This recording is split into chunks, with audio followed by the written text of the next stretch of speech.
All right, so anyway, today we have Joseph Gandolfo, and he'll start the webinar in about 90 seconds. Congratulations on showing up to our webinar. You are in for an amazing 60 seconds. Right now, what you want to do is grab a pen and paper.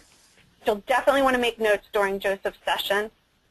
By the end of this powerful and thought-provoking training with Joseph, you'll have the exact knowledge and specific action steps you need to finally parent with greater clarity, confidence, and courage.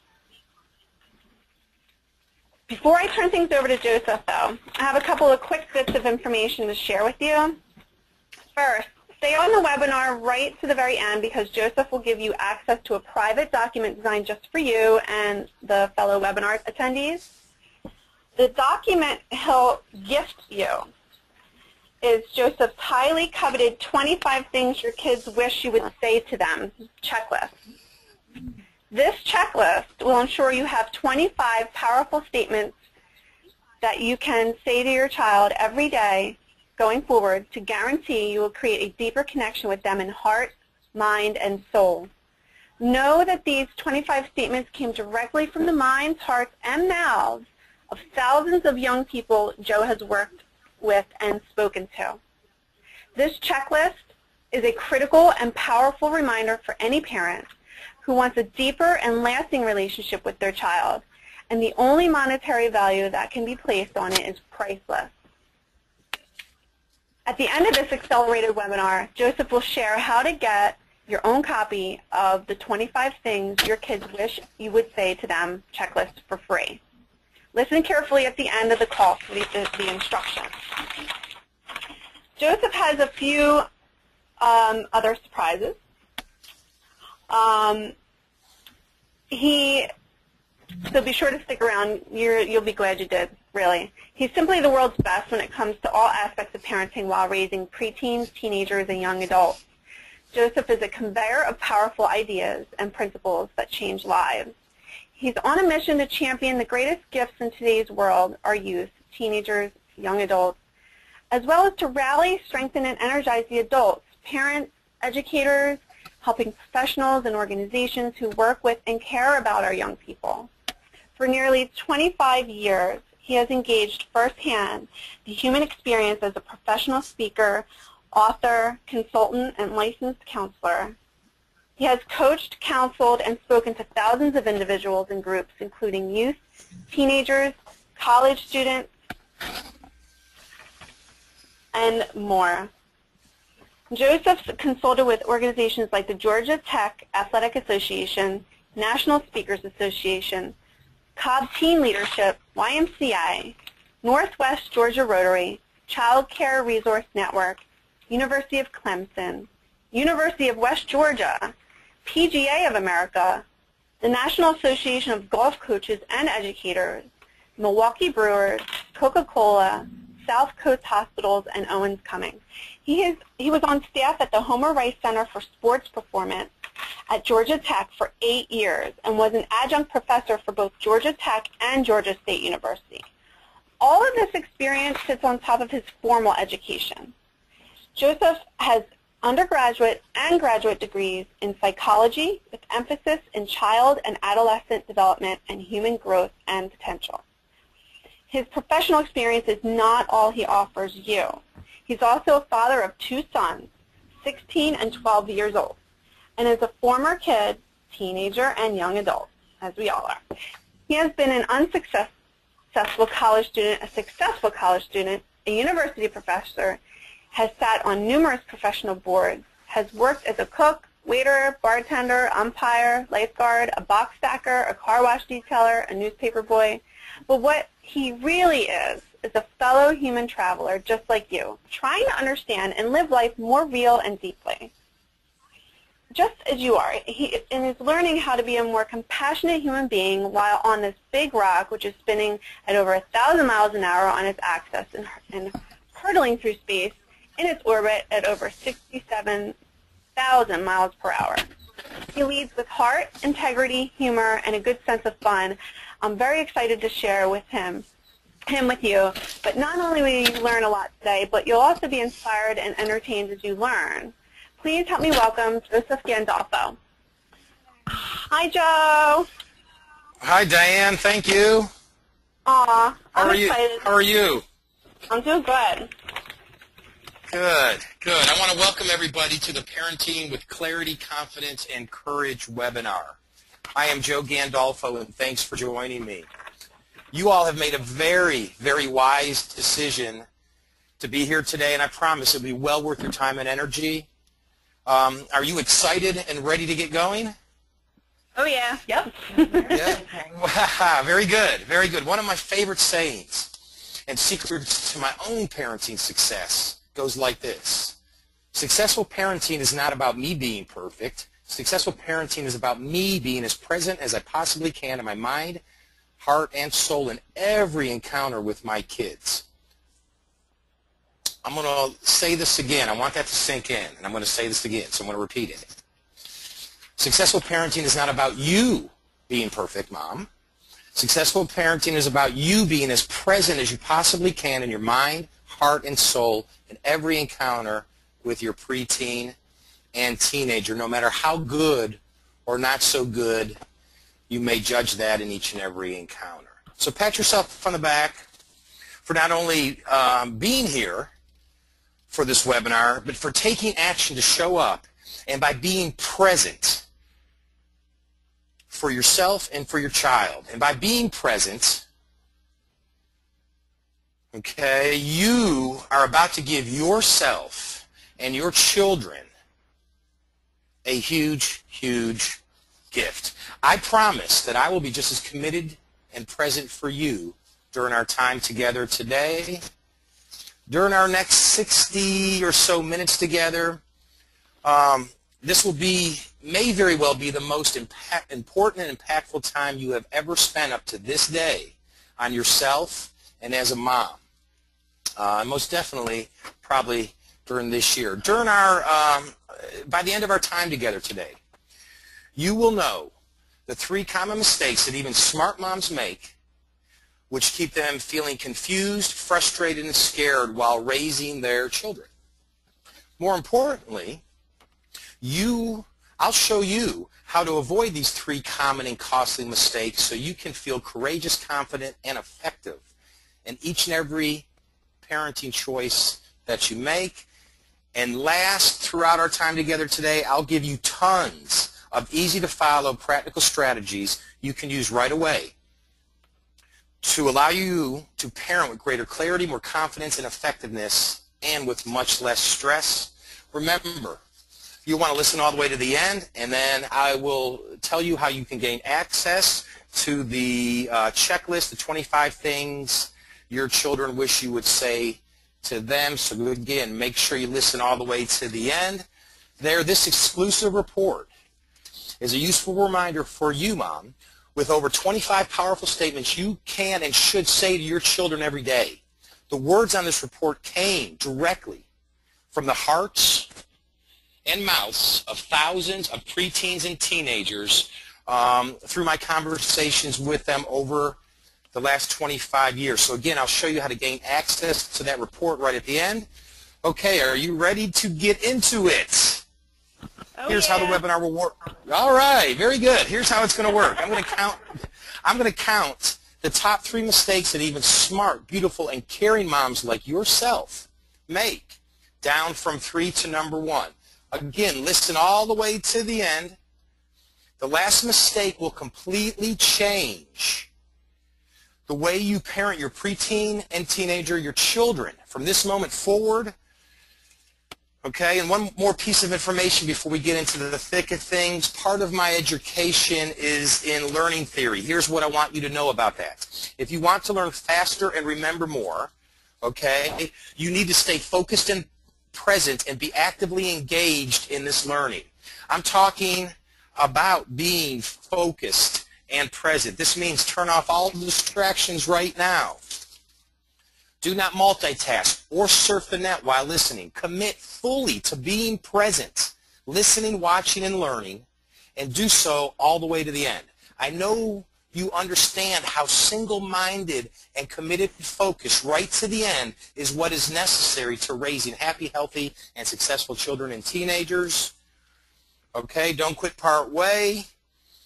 It is necessary here as well to stay focused and present. Focused and committed effort is what will help you stay connected and make a positive difference in the life of your preteen, teenager, your children, and in your own life as well. Don't quit partway during this webinar or you will not achieve the results you want. I promise the information you are about to receive will make a significant difference in your parenting efforts and action immediately. All right. So who am I? Why can you trust me? Why you'll want to follow my ideas and recommendations. I am not going to go on about myself here, but it is in your best interest to hear a little bit about who I am here right now, why you can trust me, and why you'll want to follow my ideas and recommendations. The turning point for me professionally, which has radically contributed to the transformational philosophies and powerful programs which I offer my clients and audiences, took place during the year 2002. I was 37 years old with a career and two beautiful sons, ages 7 and 2 years old at the time. You saw the boys earlier. They get big, don't they? During the year, my private counseling and coaching practice was 10 years old. During that year, 2002, parents came to me in the hope that I would be able to help them fix their preteen or teenager or child, telling me everything that was wrong with them. My professional speaking business was growing, and all of my programs were addressing what was wrong with the youth of the day and what could be done to change them. In 2002, I was halfway through my 12-year tenure at Georgia Tech. The first 4 years that I was at Tech, of those 12, I taught a freshman class that was on personal success, achievement, and thriving in the 21st century. The next 8 years, I settled into a consulting and teaching role with the Georgia Tech Athletic Department, having the opportunity to connect with and learn from 425 high-achieving student athletes on a daily basis. Nothing short of a professional miracle happened to me during the year of 2002. I was forever changed professionally as well as personally, as just a person as well as a parent, a father. Before I share with you the shift and change that happened to me professionally and has led to my professional success working with young people and their families, I want to share with you my journey from birth to age 37. I was born into an Italian family in Buffalo, New York. Most of my immediate relatives and extended family also lived in the Buffalo area. Being together was important for our family. All the kids, grandkids, aunts, uncles, cousins, grandparents, and great-grandparents got together at my grandparents' house for birthdays, holidays, graduations, weddings, and most Saturdays. There was always an abundance of food, laughter, loudness, games, arguing, hugs, conversation, kisses, and love. One of the persons who comes most strongly to my mind when I remember these gatherings is my mother. She was always there, always helping out, always doing something important, always being a rock for me, always boosting my confidence and hope. My memories of Mom, at least until I was about 11, are filled with laughter, play, and feelings of protection and security. There are also memories of sternness and disciplinary action. Those times weren't fun, of course, but I knew even then that they were just as important as the joyous times. And all the good and bad, Mom was there for me. And that was all that mattered. Little did I know how precious that time of my life was. Toward the end of my 5th grade year, my sister and I learned that my dad had been transferred through his work, and our family would be moving to Atlanta, Georgia. On Saturday, July 24th, 1976, my sister and I awoke to the onset of immense change, although neither of us understood that at the time. I am sure I felt excitement, curiosity, anxiety, and uncertainty, but the feelings weren't as well defined then. In January 1977, my mother told us that my dad wasn't feeling well and needed to go back to Buffalo to see our family doctor. I remember how strange the new house felt without him. He had never been gone very long before. A few months later, I came home from school one day, and my mom said there was a surprise for me in the living room. I ran around the room looking high and low, but I didn't see anything unusual. There were no boxes, no presents, no squealing puppies. Soon, however, my dad jumped out from behind the couch and he said, "Hiya, Joe." That was the last time I ever played with my dad in the same way. He had been diagnosed with bipolar disease, and what lay ahead for him was a life of highs and lows, good times and very difficult times, as he routinely went in and out of hospitals battling manic depression. Life for him had changed radically, and so had life for my sister, my mother, and me. Unbeknownst to me, I had joined a very large club, real life smacking a preteen and teenager right on the noggin. I met adolescence with the realization that I was on my own. Proud, bold, uncertain, scared, and without a father. I was just 12 years old. Oh, he was still living with us, but everything had drastically changed. I tried to pretend that the absence didn't really matter, but it affected me in many ways. I became an underachiever in middle school and high school. I exhibited behavioral problems in school and at home, had a tendency to take more angry risks, and was grounded on a regular basis. It got to be routine. There was a pattern. It became normal. I have heard this same comment, "It's normal," over and over. Performance, relationship between parents and children, loss of friends, drug dependence, loneliness, just to name a few. Most preteens and teenagers and many times parents do as well conclude that it's normal, and distance grows between them.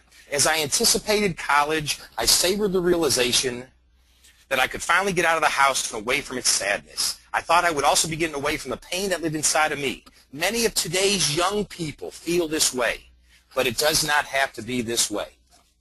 I wanted to go to Georgia Tech to become an architect, but my poor high school grades would not allow that.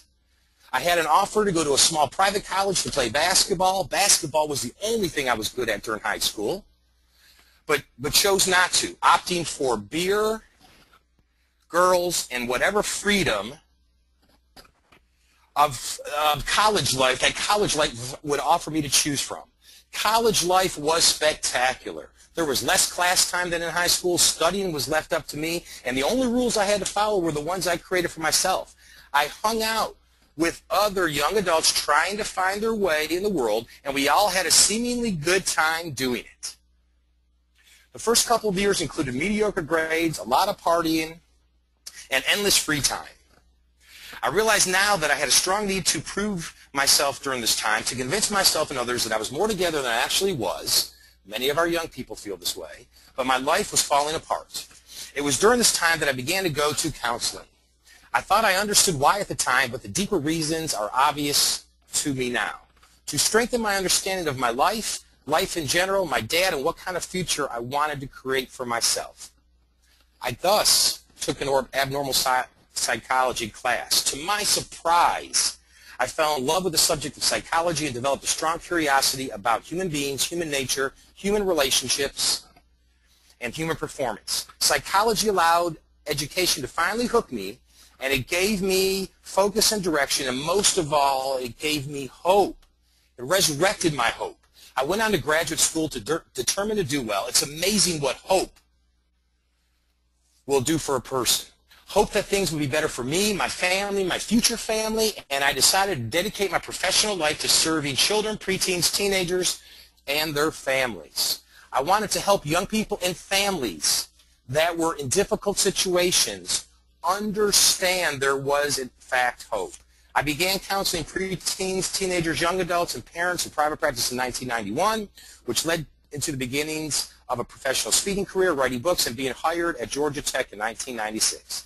This brings me to the professional miracle that happened to me during 2002, which is so important for you all to understand. When I was forever changed professionally and as a parent, a man, and a human being, I came to realize there was a major flaw in my understanding and thinking of what it meant to be a preteen or teenager.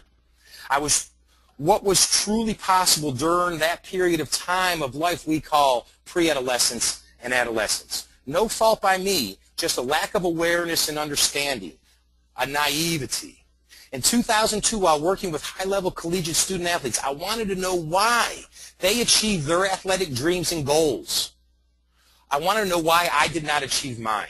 it became very clear to me that me and those student athletes were no different from one another. The only difference was that they had developed and strengthened their internal gifts, their gift of imagination, their gift of free will and choice, their gift of being able to reason, their gift of being able to harness their thinking and use that in a way that was constructive in their lives. This experience changed the way philosophically and pragmatically how I viewed my clients and their struggles, how I looked at my clients and their families' challenges, and how I taught and educated my clients.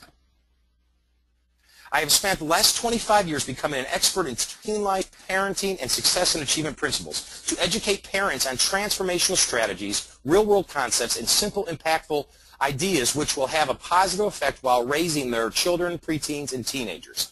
Are you ready to experience the same kinds of results? Good.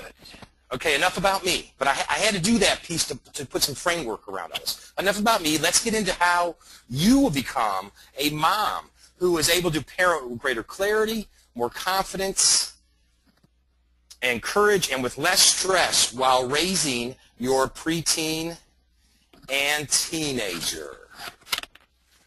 As I said, there are 3 common super costly mistakes even smart moms make which keep them feeling confused, frustrated, and scared while raising their children, preteen, and teenager.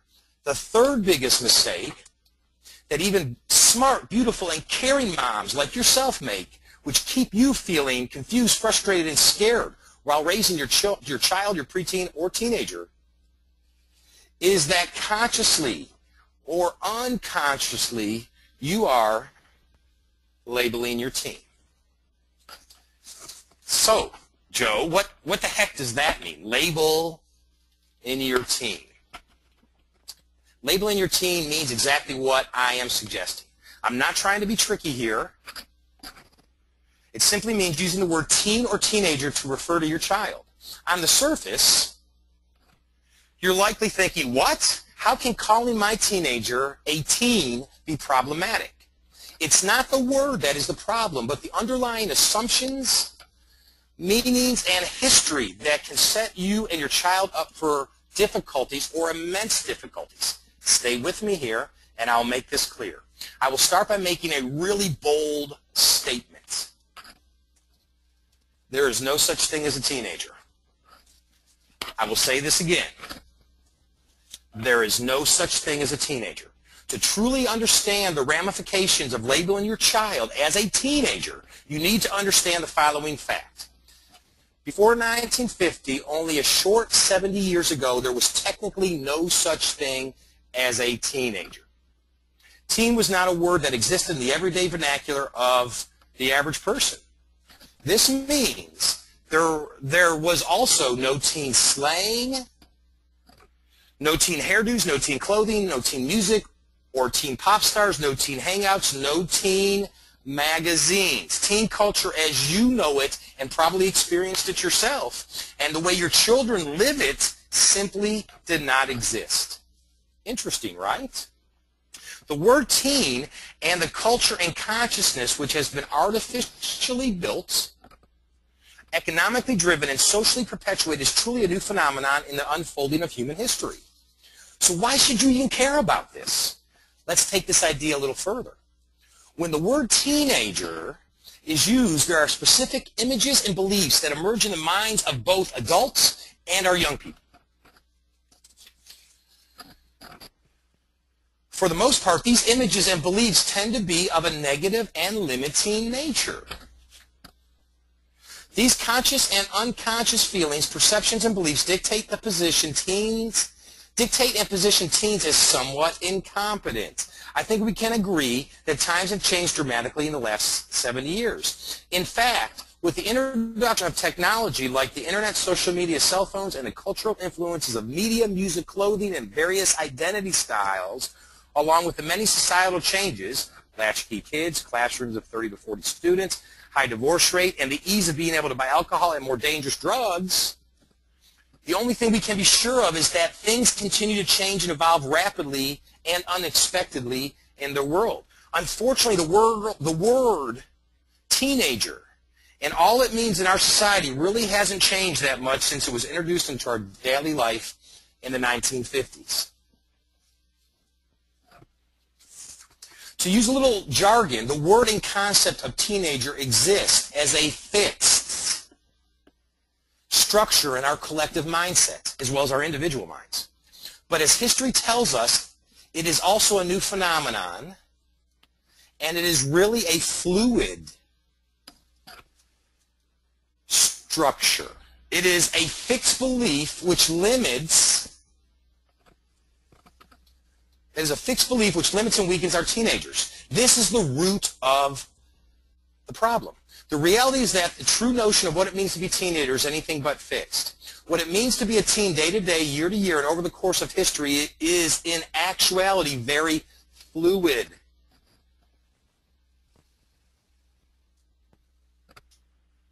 To really get what I mean, let's consider the essence of a young person's life over the course of human history. What it meant to be a young person in the hunter-gatherer age was very different from what it meant to be a young person in the agricultural age and even the early part of the industrial age. Prior to the 1950s, the majority of a young person's life was that of helping the family survive. Out of necessity, they were held as accountable and capable.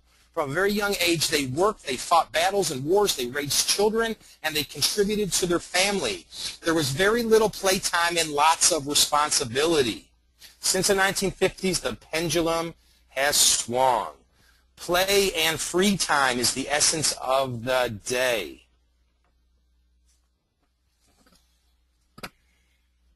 So, on one hand, we have a word, teen, that has a fixed meaning. It conjures up fixed and limiting perceptions in the hearts and minds of most people. On the other hand, we have the constantly changing and very fluid reality of what it means to be teenager. So what does this mean for you? Well, labeling and identifying your child as a teen will have even the most caring of you moms unknowingly caught in the trap of seeing, engaging, and interacting with your ever-evolving son or daughter in a fixed and limiting way. In short, labeling your child as a teen truly limits their potential and undermines their movement to more responsible and capable living. So again, the very important point here is teen life and teenager is not a fixed concept, but a fluid phenomenon. Which means for all the worry, stress, frustration, concern, puzzlement, confusion, and hopelessness that you might experience in different degrees and at different times, Mom, there is indeed hope. Therefore, the result of the third biggest mistake moms make by seeing, engaging, and labeling their son or daughter as a preteen or teenager is that it boxes them in. Why is this data point so important to understand? Boxes them in.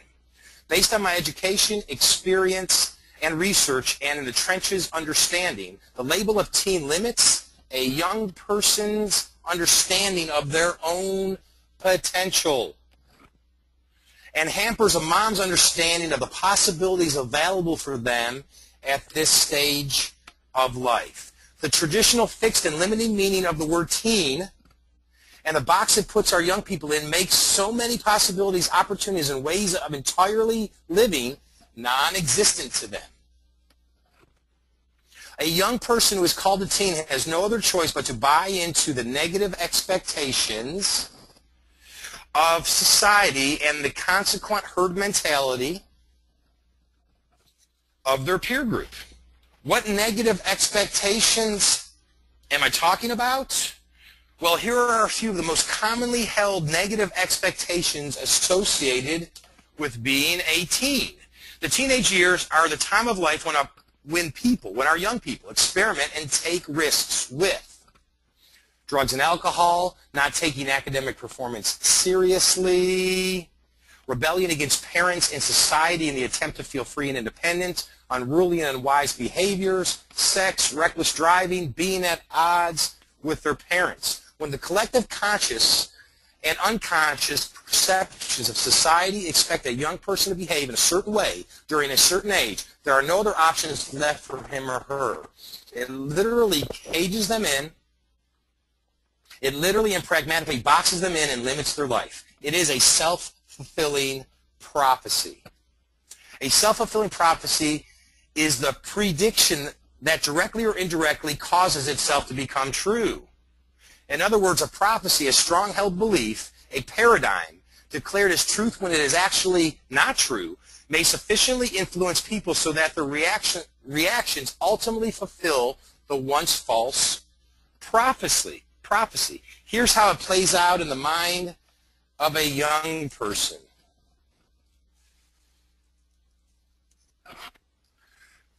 In the preteen years, our young ones start getting the social conditioning and messages. As parents, we start saying things like,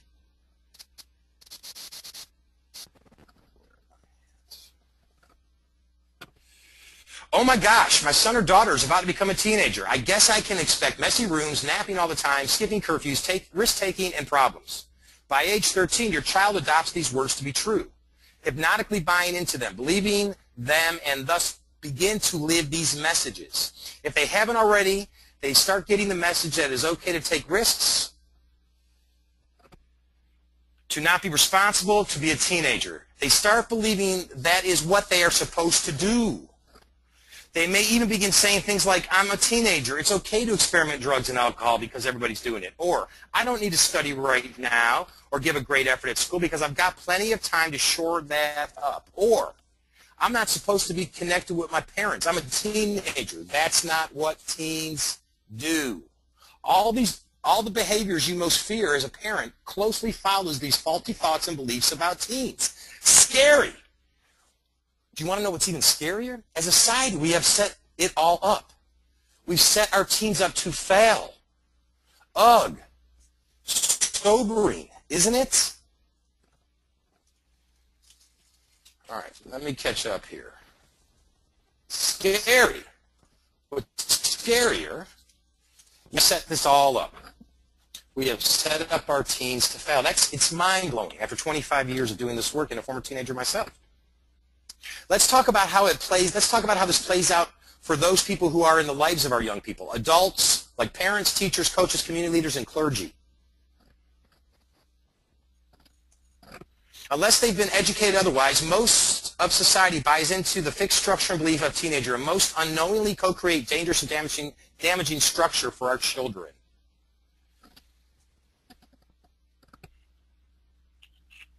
Again, the prevailing thought from the average adult's point of view goes something like this. Oh my gosh, my son or daughter is about to become a teenager. I guess I can expect messy rooms, napping all the time, skipping curfews, risk-taking, and problems. Are you getting the picture? Here's the bottom line.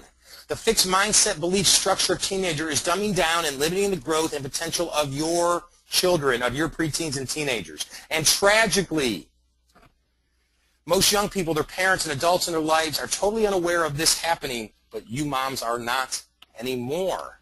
There's virtually no one I'm aware of that is speaking to and pointing out this truth about the dangers of using the label teenager and the deadly consequences thereafter. Even when a mom is committed to the growth and well-being of her growing child, believing in and living what I call and wrote a book on, the great teenage myth, will undermine all your good efforts. By labeling your preteen or teenager, you box them in, and thus this limits their understanding of themselves, their understanding of their potential, their understanding of their incredible possibilities for them at this stage of their life. So what are your children to do other than to buy into this great teenage myth and the herd mentality of teen life, which is being created by the thoughts and beliefs of society, parents, and our young people? Most preteens, teenager parents, and adults are unaware they have this belief. Kind of mind-blowing, huh? All right, let me catch up here, everybody. We're all doing well? Yep, we're here. Good. All right, so why would you want to keep perpetuating this misunderstanding of your parenting mindset and parenting efforts? I say this to you as a professional as well as a parent myself, and I'm going to speak very directly here. If you don't embrace these concepts, you will continue to stay confused, frustrated, and scared while raising your child. You are here. You showed up today, so I know you don't want this. Let's talk about how you can begin to create a different reality around this the third common mistake. All right, strategy one. And this might be a good time to have your pen and paper handy. Commit to being a part of the ever-growing movement of moms that are dedicated to shattering the great teenage myth in the minds of their preteen and teenager, as well as for the young people and adults all over our world. Strategy two, become conscious of your own limiting thoughts and beliefs about what is possible for you, your child, and your relationships with them. Question your own mind. When you hear yourself saying things internally or externally that prove you're caught in the web of the great teenage myth, untangle yourself, say cancel, and try to verbally or mentally express something different. Get help and mentorship to expand your thinking of what your teenager is truly capable of achieving. Strategy three. Say yes. Strategy three. Say yes to the opportunity to reinvent, rethink, evolve, and elevate what it means and can mean to move through this time of life we call teenagers successfully.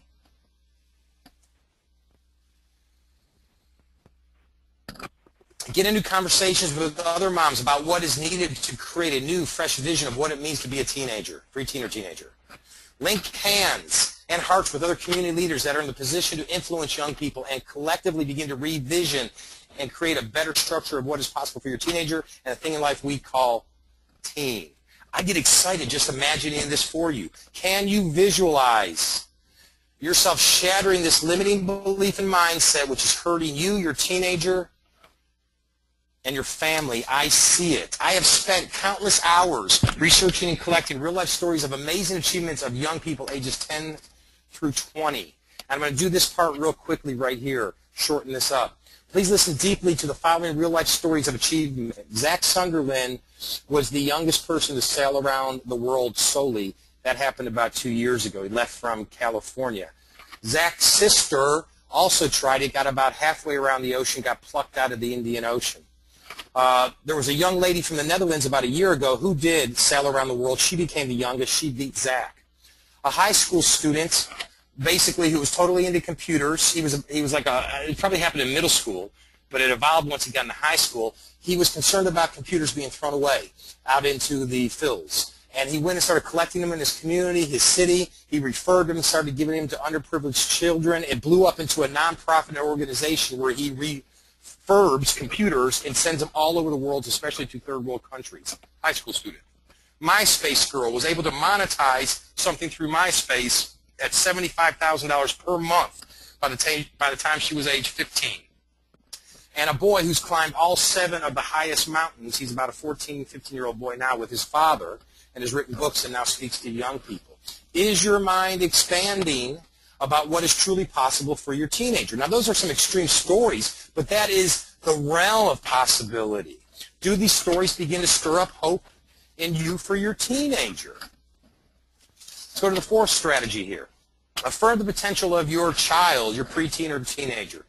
This means making sure you affirm their potential and awesomeness each and every single day.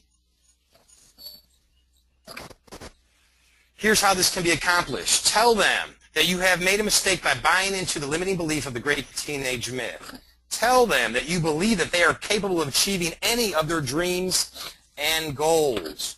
Tell them that you will only view them going forward in their life as independent, powerful, and meant to accomplish great things. Tell them that they have seeds of greatness inside of them, ready and waiting to emerge in their life. Tell them how much you appreciate them. Be specific about what you appreciate about them. Focus not only on the things they do, but who they are. Their intelligence, their thoughtfulness, their resourcefulness, their caring. Tell them how much you are learning from raising them and how your life has been enriched by their presence. Tell them each and every day that you love them. Can you visualize yourself in this way? Can you begin to imagine the impact this will have? I get chills giving this presentation. All right, so we're on to the second biggest mistake that even smart moms make, and I'm gonna keep moving through this quickly here. The second biggest mistake is that smart, beautiful, and caring moms like you make this mistake, which keep you feeling confused, frustrated, and scared while raising your child, preteen, and teenager, is moms don't embrace a healthy selfishness. Do these words intrigue you? Do these words puzzle you? Or even make you feel uncomfortable? Has anyone ever told you this before, Mom? Understanding and embodying this concept will double, triple, or even quadruple your effectiveness as a parent and a human being. So what does this mean? To deeply understand what I mean, we need to take a look at your parenting journey to date. I'm guessing that since the first moment you held your newborn in your arms, you have been inherently selfless.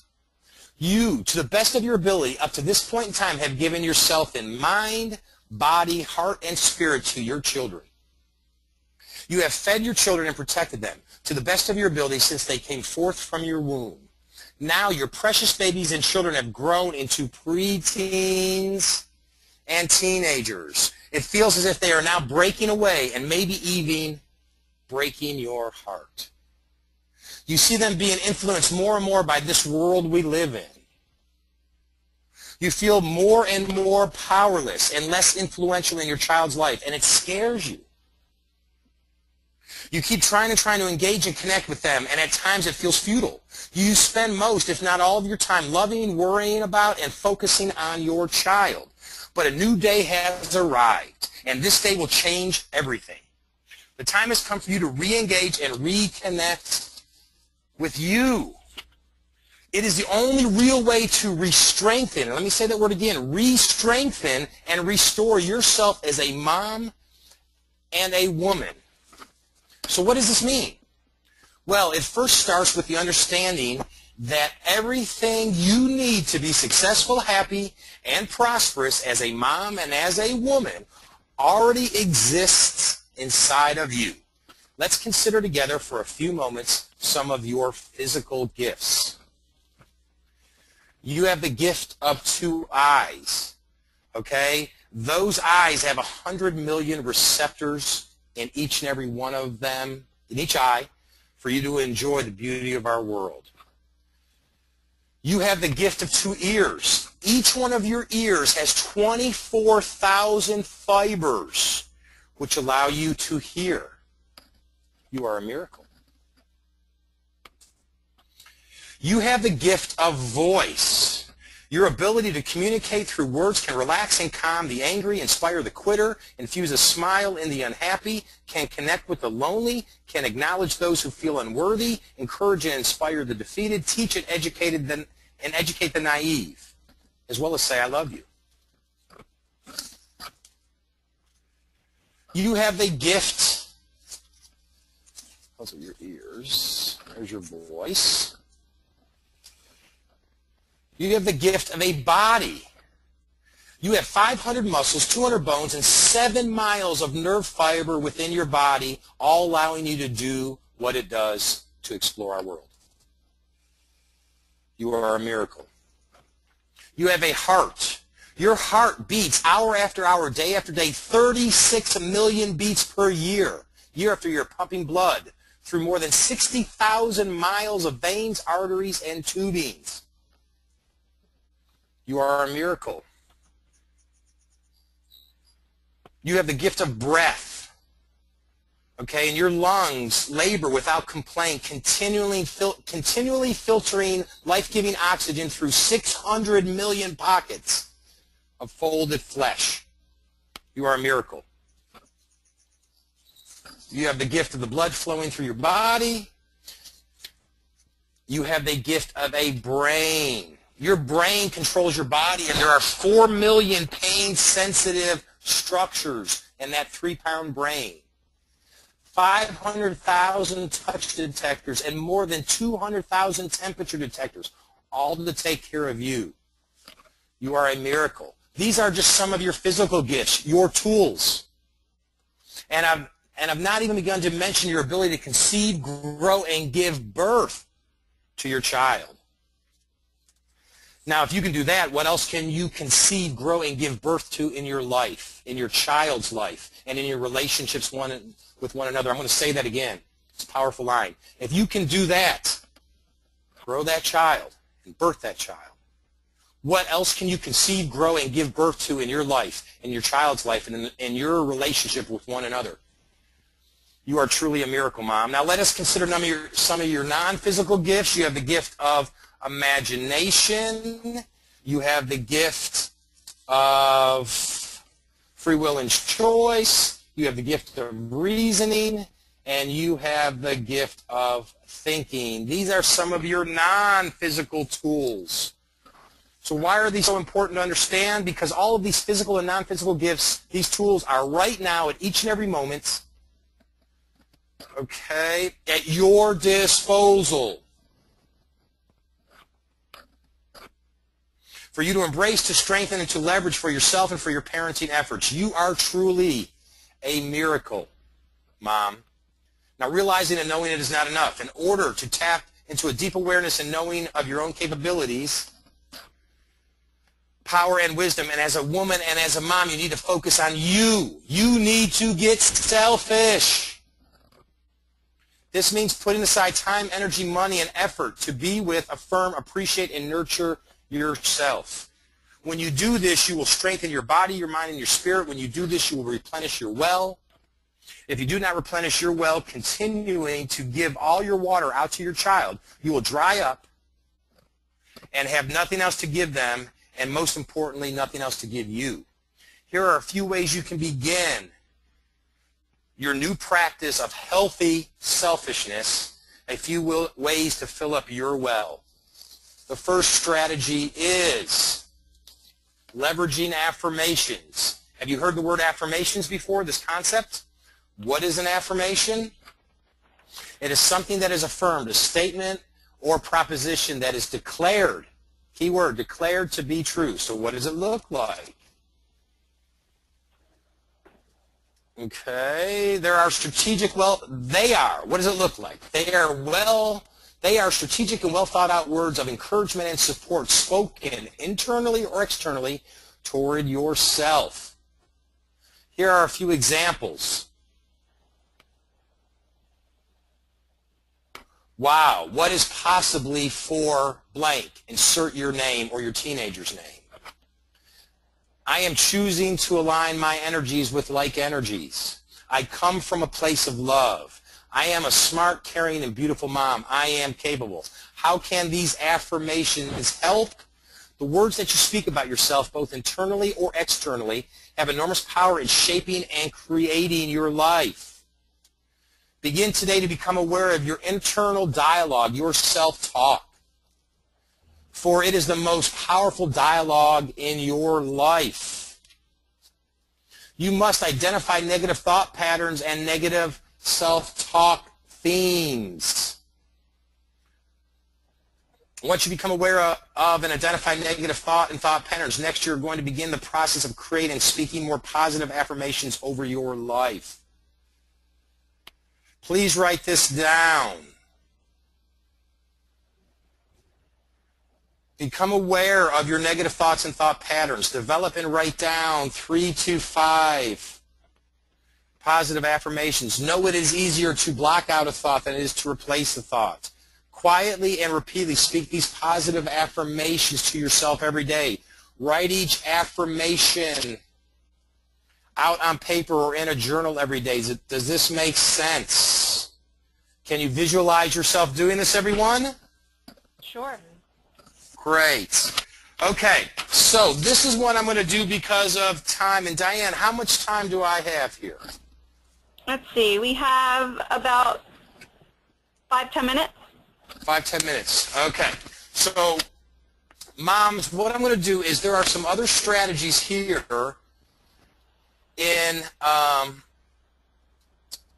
in this number 2 mistake, which is the notion of healthy selfishness. And, you know, Diane, you spoke, you said some words when I said that. I don't remember exactly what your words were, but I know these 2 words put together, healthy selfishness, is new.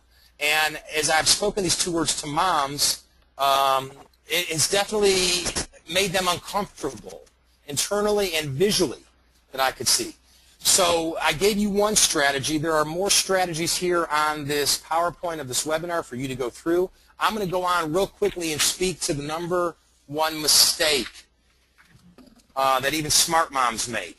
Okay, and I'm gonna put it out there quickly, and then we're gonna do a wrap up.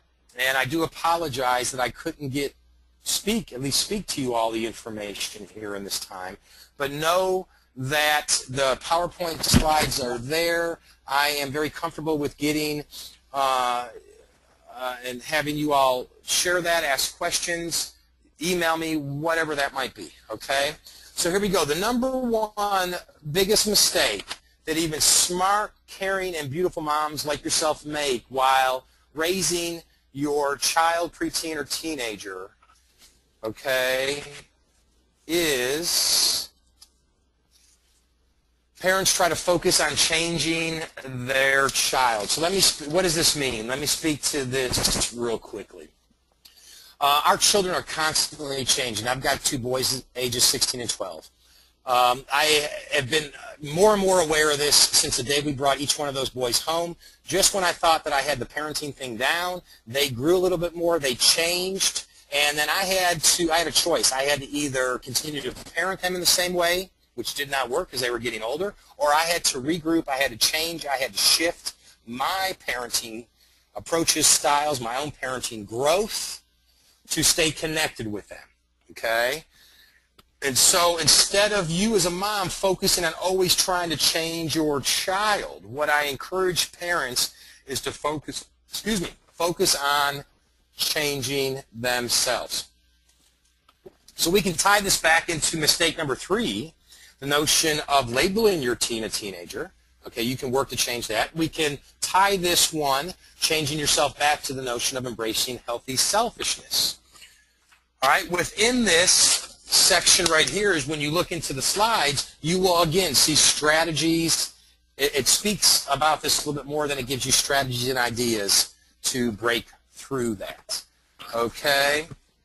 So now we are going to move on to the close. And let me just find this. I've got 500 slides here in the PowerPoint. So let me just find that there. And I do apologize a little bit here in the end. Okay. We have 1 hour, you know, lunch and learn, so, you know, obviously you are used to doing much larger presentations, and you've been nice enough to at least bring a portion of it to us today. So. Well, thank you, Diane. And this is the first time I've spoke it with matching the PowerPoints as this thing's evolved, so it did slow me down a tiny bit. So let's wrap up here. Again, you've got this complete program, the 3 common mistakes here on this PowerPoint. If you as a mom just follow these 3 common mistakes and remedy these 3 common mistakes to the best of your ability in your life, it will have an impact on your parenting, an impact on your relationship with your son and daughter as they grow and move on eventually out of the house. It will have an impact on you personally and your own well-being. Guarantee it. Now, if any of you moms out there, and talking with Diane, I put together a little something. I have something that's called the Miracle Mom Mentoring Program. It's a home study course. It is 9 months. And so in 9 months, you are going to birth a new parenting paradigm in 9 months. And so what do you get for this? Okay, but first, let's take a look at something real quick I want to share with you moms. What you're going to get is this. You're going to get an audio and a video and a worksheet at the beginning of each month of those 9 months. You will also get a conference call on the back end of that 9 months with other Miracle Moms. So again, each month you get a video, an audio, a worksheet, and then at the end of the month you get a group coaching call. Each one of these 9 months has a different topic, if you will, a different thing that we're working Okay, and we're moving through that. So each month you get a different one. You get me right there on the screen, that kind of thing. You also get a Miracle Mom community, those coaching calls. Okay, we're just the parenting paradigm stuff. This is going to allow you to create a new vision and courage and to take action in different ways. You are going to become a miracle mom. All right, and so what I've done for the group here, WIFMC, is we're going to do this for 48 hours, say till like 3 o'clock, 4 o'clock on Friday. I'm going to keep this open. For any of you moms who want to gather into this 9-month program, I am discounting the monthly cost 50%, so it's $147 per month for 9 months. I am also going to gift you a few things for that. The one thing I'm going to gift you is you who attended. If you have got a friend of yours, I'm sure you do, another mom in your neighborhood, who you feel could gain benefit from this, I'm going to let you bring her along on this journey so you're not going it alone.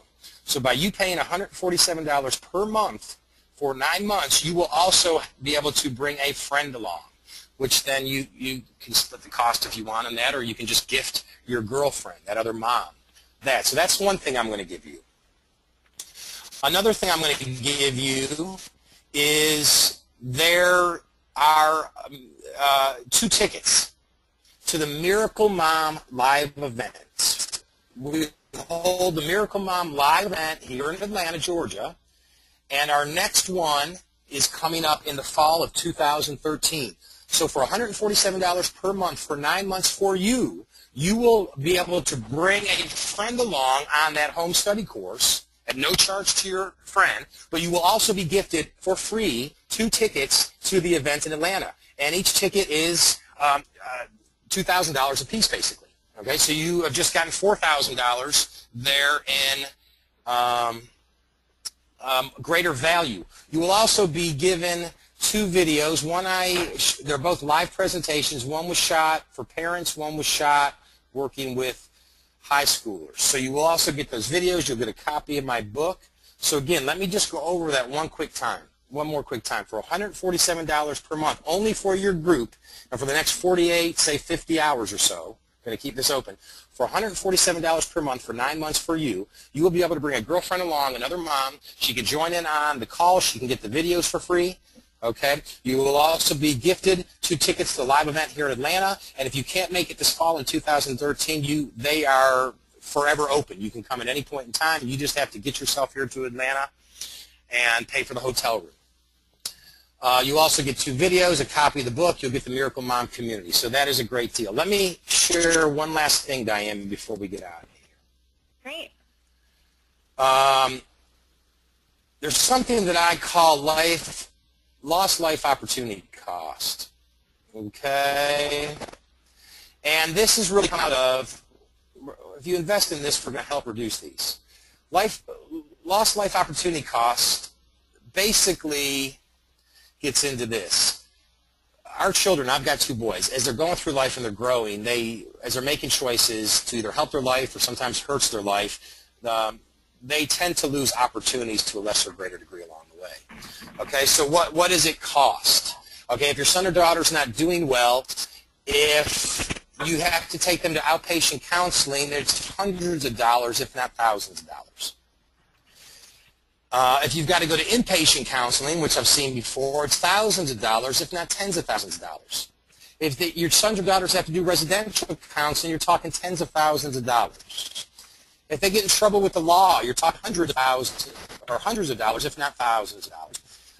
Money that teenagers spend, they waste, and some of the things they waste on that's not good for them is the alcohol and drugs, hundreds, if not thousands of dollars. Poor academic performance in high school costs them tens of thousands, if not hundreds of thousands of dollars over the course of their learning lifetime. Teen pregnancy, you can only imagine. Okay, and what are the costs of lack of happiness, achievement, success, and prosperity?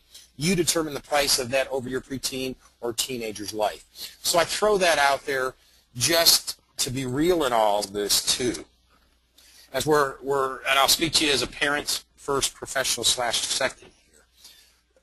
We worry about our sons and daughters growing up. We care. We want a better life for them than what we've had. We get worried about loss, opportunities, what the costs are.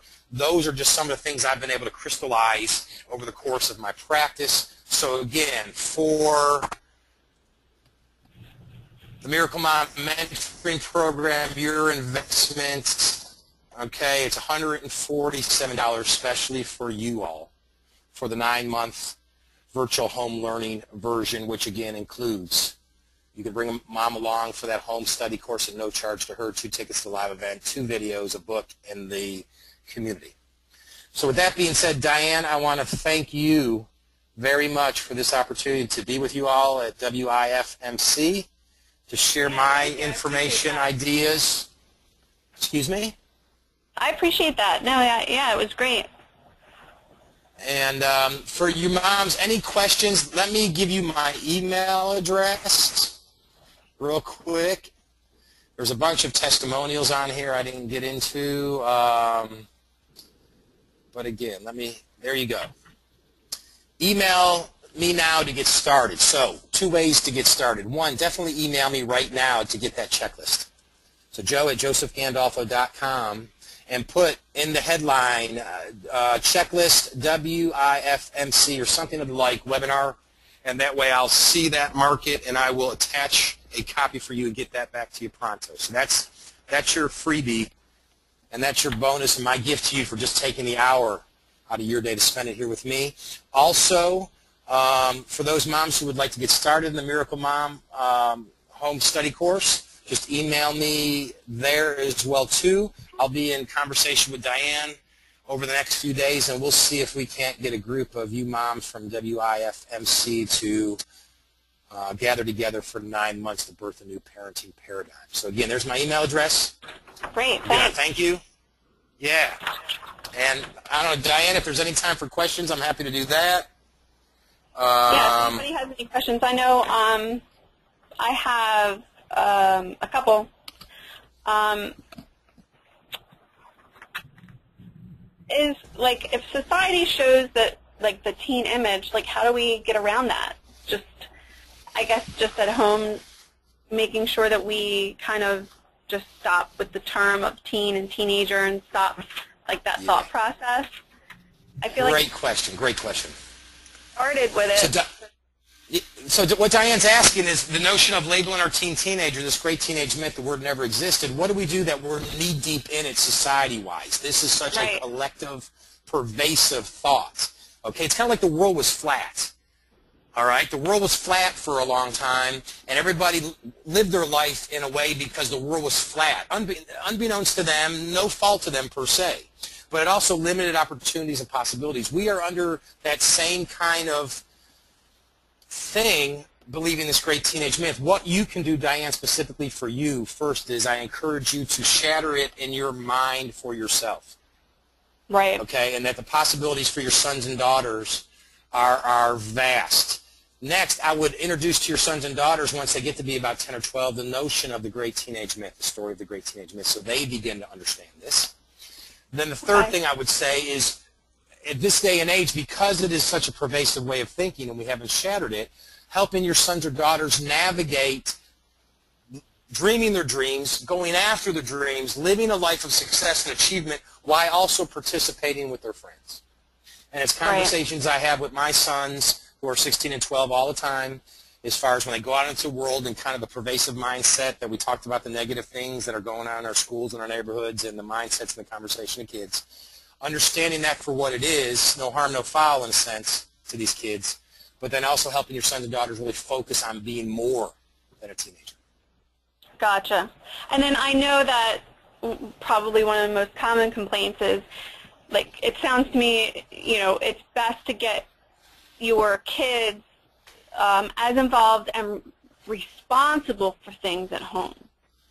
They're much capable than we think they are. Absolutely. That's the message that I'm getting. But I know that they're going to be dragging their feet, you know, if they're not used to being, you know, given these responsibilities. Now all of a sudden it's, guess what, you know, you need to be responsible for X, Y, and Z around the house because you're capable, and there's going to be some pushback, I'm sure.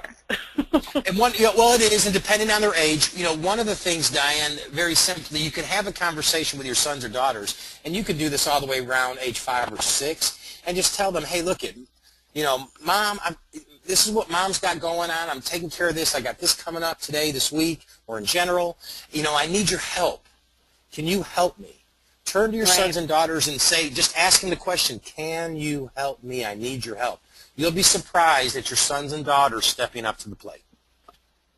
That's true. You'll be surprised. They want to help Mom and Dad. They love Mom and Dad. Even for you to have teenagers out there, when they say they don't want to hang with their mom and dad or be there, that's just bogus. They don't know how to be there in effective and more healthy ways, age-appropriate ways. A lot of times the parents don't too. But those teenagers want deeper connections with their moms and dads. Our kids want to help us, Diane.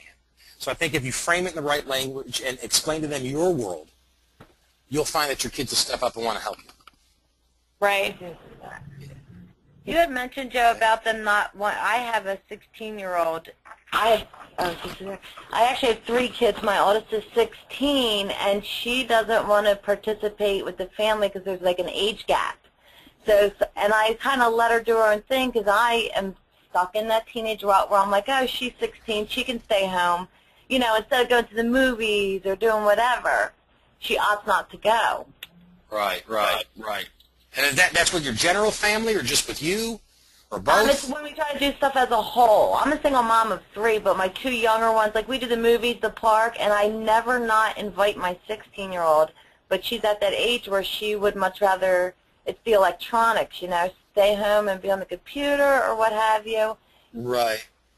The quick thing that pops in my mind is, it might be something where you and her schedule, and it's not to leave out your other kids, but you're going out with your younger kids and your older daughters at home, is to set up one time a month where just you and your older daughter go.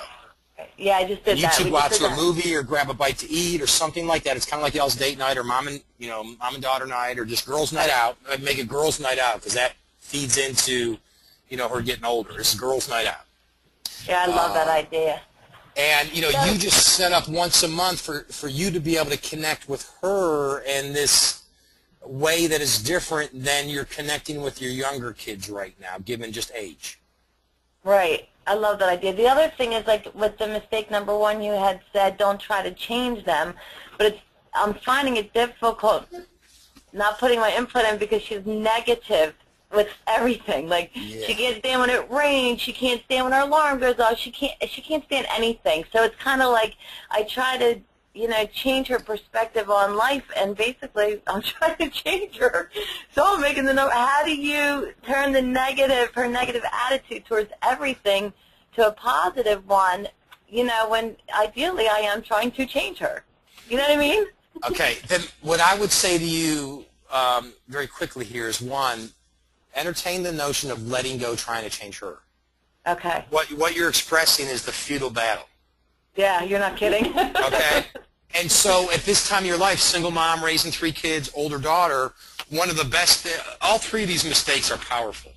But for you to begin to engage healthy selfishness and your children begin to see mom taking care of her in ways that they haven't seen before, and I could even hear it in your voice. It's like, can I do this? Is it okay for me to do this? Yeah, yes, it absolutely.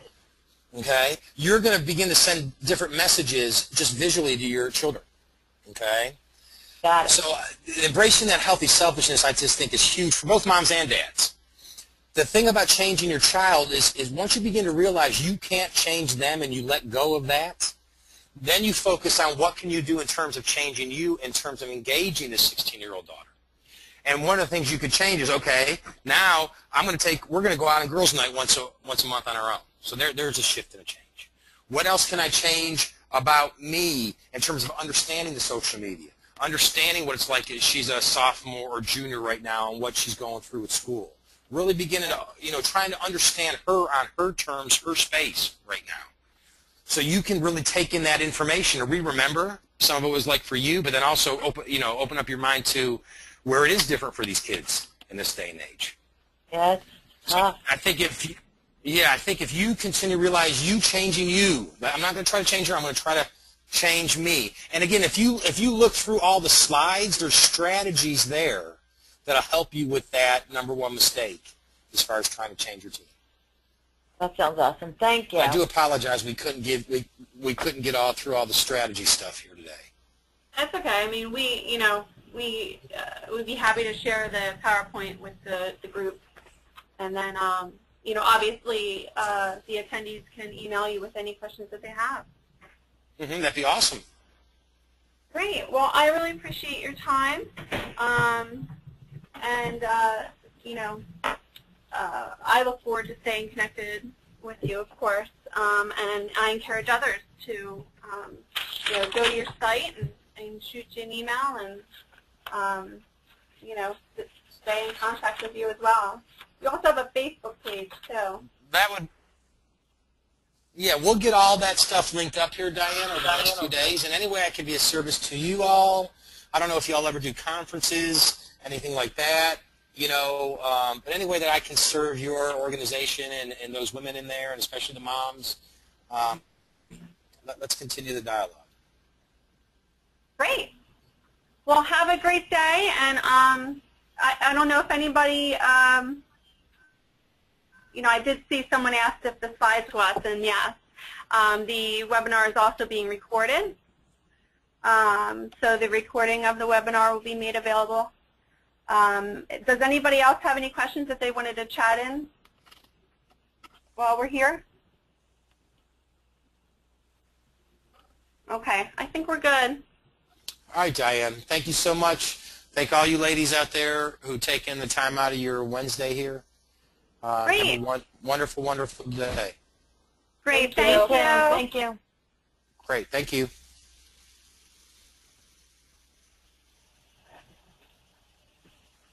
Do you have something?